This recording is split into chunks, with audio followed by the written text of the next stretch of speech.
बहुत समय पहले की बात है। एक सुंदर से गांव वृंदावन में कृष्णा अपने दोस्तों के साथ खेल रहे थे। तभी कृष्णा ने एक मीठी आवाज सुनी। कृष्णा को बहुत उत्सुकता हुई। उन्होंने खेलना छोड़कर इधर-उधर देखा। उन्होंने देखा कि एक फल वाली सर पर एक बड़ी टोकरी में ताजे फल लेकर जा रही है। कृष्णा को फल बहुत पसंद थे और वे कुछ फल खरीदना चाहते थे। कृष्णा फल वाली के पास भागते हुए गए और बोले, आप यहीं रुकिए, मैं घर से कुछ लेकर आता हूँ और बदले में फलों के लिए देता हूँ। फल वाली कृष्णा की प्यारी मुस्कान देखकर मुस्कुराई और रुक गई।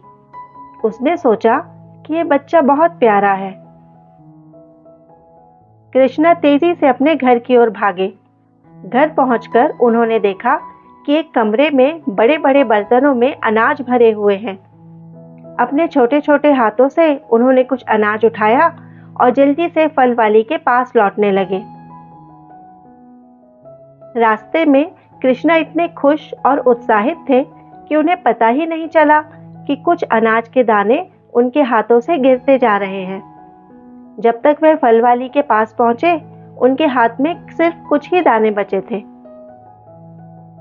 कृष्णा ने अपने छोटे-छोटे हाथ आगे बढ़ाए और कहा, ये कुछ अनाज के दाने हैं, क्या मैं इनसे कुछ फल ले सकता हूँ? फल वाली ने कृष्णा के छोटे हाथों में बचे हुए थोड़े से अनाज के दाने देखे।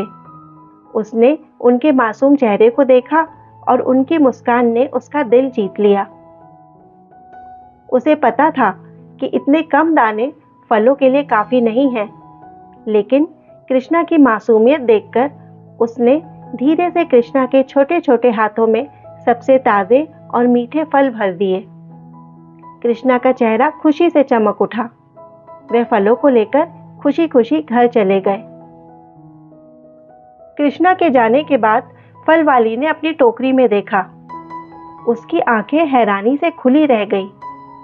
कृष्णा ने जो थोड़े से अनाज के दाने दिए थे, वे चमचमाते सोने में बदल गए थे।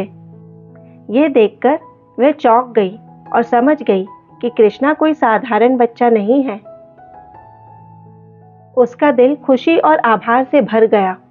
उसे लगा कि उसे भगवान का आशीर्वाद मिल गया है।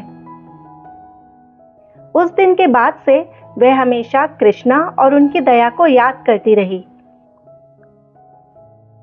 कहानी की सीख, सच्ची दया और निस्वार्थ प्रेम का हमेशा अच्छा फल मिलता है।